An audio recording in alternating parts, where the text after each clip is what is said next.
الحمدللہ الحمدللہ الذی ہدانا الی سواء الطریق وجعل لنا التوفیق خیر رفیق والصلاة والسلام على أفضل الخلق بالتحقيق وعلى آله وأصحابه أجمعين. اللهم نبّر قلوبنا بالقرآن وزين أخلاقنا بالقرآن وأدخلنا الجنة بالقرآن ونجنا من النار بالقرآن. قال الله تبارك وتعالى في القرآن العظيم والفرقان الحميد. أعوذ بالله من الشيطان الرجيم. بسم الله الرحمن الرحيم.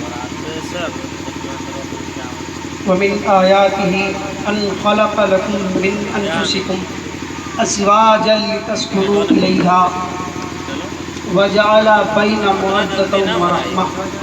صدق الله مولانا العظيم وبلغنا رسوله النبي الكريم ونحن على ذلك لمن الشاهدين والشاكرين والحمد لله رب العالمين. فخر زمین و زمن مقتدائے عارفان الحضرات جان سنیت حضور سیدی سرکار اعلیٰ حضرت ارشاد فرماتے ہیں شب اسراء کی دولہا پیدائم شب اسراء کی دولہا پیدائم درود نو شہ بزم جنت پہ لاکھوں سلام. آئیے کچھ عرض و معروض سے بیشتر آقا دو جہاں رحمت کون و مکان جناب محمد رسول اللہ صلی اللہ علیہ وسلم کی بارگاہ نبوت و رسالت مقام میں نذران عقیدت پیش کرنے کی سعادت حاصل کریں اور پڑھے باوجہ بلند اللہم صلی علی سیدنا شفیعنا مولانا محمد وآلہ وسلم صلاۃ و سلام علیک یا رسول اللہ صلی اللہ تعالیٰ علیہ وسلم. عزیزان وقار، آدھے سے زیادہ لوگ جا چکے ہیں، اب آپ بھی حضرات بچے ہیں، آپ ساتھ دیں گے تو چلیں. ویڈیو بنائی تھے، ویڈیو گھمائی. میں نے ابھی بھی آیت شریفہ پڑھنے کی سعادت حاصل کی ہے. اللہ پاک قرآن عظیم میں ارشاد فرماتا ہے وَمِنْ آیَاتِ، یعنی اللہ کی نشانیوں میں سے، اور اس کی نشانیوں میں سے کیا ہے؟ أَنْ خَلَقَ لَكُم مِّنْ أَنفُسِكُم، کہ تمہیں میں سے تمہارے لیے پیدا فرمایا. کیا پیدا فرمایا؟ أَزْوَاجًا لِتَسْكُنُوا، بیویاں پیدا فرمایا. کیوں؟ لِتَسْكُنُوا إِلَيْهَا، تاکہ تم ان سے سکون حاصل کرو، اطمینان حاصل کرو، اپنے دل کی راز شیئر کرو، اپنی دل کی بات بتاؤ. وَجَعَلَ بَيْنَ مُوَدَّةٌ وَرَحْمَةٌ، اور ہم نے ان کے درمیان محبت و رحمت عطا فرمایا. عزیزان محترم، ایک دوسرے مقام پر اللہ رب العزت ارشاد فرماتا ہے ہن لباس لکم وانتم لباس لہم، وہ تمہارے لیے لباس ہیں اور تم ان کے لیے لباس ہو. یعنی مرد اور عورت ایک دونوں کے لیے لباس ہے. مرد اور عورت ایک دوسرے کے رازدار ہیں، ایک دوسرے کے ہمدم ہیں. میں آپ کو بتاتا چلوں، جس انسان کا کوئی رازدار نہیں ہوتا ہے، اللہ نے یہ فطرت رکھی انسان کے اندر کہ جب تک وہ اپنے دل کی بات کسی دوسرے کے ساتھ شیئر نہ کر دے، کسی کو بتا نہ دے، جب تک اس کو اطمینان نہیں حاصل ہوتا ہے، اس کو سکون نہیں حاصل ہوتا. اسی لیے اللہ پاک نے حضرت آدم علیہ السلام کی بائیں پسند سے سیدہ حوا رضی اللہ تعالی عنہ کو پیدا فرمایا، اور اسی سے نسل آدم اور بنی آدم چلی اور چلے گی قیامت تک. مشتاق کہاں گیا؟ عزیزان محترم، انسان کا جب کوئی رازدار اور ہمدم نہیں ہوتا ہے تو انسان گھٹ گھٹ کر مرتا ہے. انسان گھٹ گھٹ کر مرتا ہے. عزیزان محترم، جو ہمارے نوجوان آج کل ہیں وہ کہتے ہیں ہم نے شادی نہیں کرنی، ہمیں ڈگریاں حاصل کرنا، ہمیں ذرا پڑھنا ہے، ہمیں ذرا کچھ حاصل کرنا ہے، کچھ مقام پانا ہے، پھر ہم شادی کریں گے. عزیزان محترم، میں آپ کو بتاتا چلوں کہ جو انسان یہ کہتا ہے، نوجوان یہ کہتے ہیں کہ میں ذرا کسی مقام پر پہنچ جاؤں، پھر حاصل کروں، پھر شادی کروں، کھڑا ہو جاؤں، اپنے پیر پر کھڑے ہو جاؤں، یا ماں باپ بھی اس طرح کا کہتے ہیں. نہیں، ایسا نہیں کرنا چاہیے. جوانی کا وقت بڑا مشکل وقت ہوتا ہے. جوانی شباب پر ہوتی ہے، ہم سے گناہ ہو جایا کرتے ہیں. جانب میرا نوجوان آج کل یہ کہہ رہا ہے کہ جب زناکاری کے اڈے کھلے ہوئے ہیں تو پھر شادی کرنے کی کیا ضرورت ہے؟ ہماری خواہشات کی تکمیل جب غیر جائز طریقے سے، ناجائز طریقے سے پوری ہو رہی ہے تو ہمیں کیا نام ہے، ہمیں شادی کرنے کی کیا ضرورت ہے؟ میں آپ کو بتاؤں، یہ بھی مثال کے طور پر سمجھیے. لوگ کہتے ہیں جب باہر دودھ مل جاتا ہے تو گھر میں بھینس پالنے کی کیا ضرورت ہے؟ میں آپ کو بتاتا چلوں کہ باہر کا جو دودھ ہوتا ہے اس میں ملاوٹ ہو سکتی ہے، لیکن گھر کے بھینس کا جو دودھ ہوتا ہے، گائے کا دودھ ہوتا ہے، وہ پیور اور خالص ہوتا ہے، اس میں ملاوٹ نہیں ہو سکتی. اسی طرح نکاح ہے، تم ناجائز طریقے سے اپنی خواہشات کو پورا، اور ایک یہ ایسی عبادت ہے کہ یہ عبادت اس وقت بھی موجود تھی جب کوئی عبادت نہیں، اور یہ ایک ایسی عبادت ہے کہ یہ عبادت اس وقت بھی موجود رہے گی جب کوئی عبادت نہیں ہے. نماز تو یہ بعد میں فرض ہوئی، نماز تو ہمیں بعد میں یہ عبادت ہوئی. جب میرے آقا علیہ السلام معراج میں گئے تھے تو تحفے کے طور پر اللہ نے آپ کو گفٹ کیا تھا، تحفہ دیا تھا 50 وقت کی نمازوں کا، جو کم ہو کر 5 وقت کی بچی. لیکن نکاح ایک ایسی عبادت ہے جو جنت میں ہوا تھا، اور انشاءاللہ قیامت جب آئے گی یا ہم انتقال کر جائیں گے، اس کے بعد میں جب ہماری دنیاوی زندگی ختم ہونے کے بعد جب اخروی زندگی کا آغاز ہوگا تو ہمارا نکاح وہاں پر حوروں کے ساتھ بھی ہوگا. اور جو دنیا میں آپ کی بیویاں تھی، بیوی تھی، ایک بیوی تھی، 4 2 بیوی تھی، 3 تھی، 4 تھی، سب سے آپ ملاقات کریں گے، وہاں سب کے ساتھ رہیں گے. جانے محترم، نکاح کی برکتیں سنیں، نکاح کتنی برکتیں آئی ہیں. میرے آقا علیہ السلام ارشاد فرماتے ہیں کہ نکاح کرو، نکاح میں برکت. اور نکاح ہے کیا؟ بندہ جب نکاح کرتا ہے جب اس کے زبان سے، میاں بیوی کے زبان سے قبول ہے کہ الفاظ نکلتے ہیں، یہ قلوب ہے، قبول ہے کہ الفاظ نکلتے ہیں، قبول ہے کہ الفاظ دونوں کے درمیان سے نکلنا کیا ہوتا ہے؟ یہ عرش سے محبتوں کا، رحمتوں کا، برکتوں کا نزول ہوتا ہے، اور دونوں کے دلوں میں اس طرح شامل ہو جاتا ہے کہ نہ اس نے اسے دیکھا اور نہ اس نے اسے دیکھا، اور دونوں کے درمیان اللہ پاک ایسی محبت پیدا فرماتا ہے، ایسی اٹوٹ محبت پیدا فرماتا ہے کہ نہ اس نے اسے دیکھا اور نہ اس نے اسے دیکھا، ایسا لگ رہا ہو کہ برسوں کے بچھڑے یار مل گئے. یہ قبول ہے کہ برکت، اور یہ قبول ہے، ہمارا قبول ہے نہیں، یہ قبول ہے کہ عالم نے جنت میں حضرت حوا سے کہا تھا، یہ اسی کی برکتیں ہیں. حضرت ابراہیم علیہ السلام نے ہاجرہ اور سارہ کو اپنی نکاح میں عقد میں لیا تھا، یہ اسی قبول ہے کی برکتیں ہیں. حضرت یوسف علیہ السلام نے حضرت زلیخا کو قبول ہے کہا تھا، یہ اسی کی برکتیں ہم حاصل کر رہے ہیں. حضرت محمد رسول اللہ صلی اللہ علیہ وسلم نے 2 مرتبہ بیوہ ہونے والی حضرت اماں خدیجہ سے نکاح فرمایا تھا، یہ اسی قبول ہے کی برکتیں ہیں.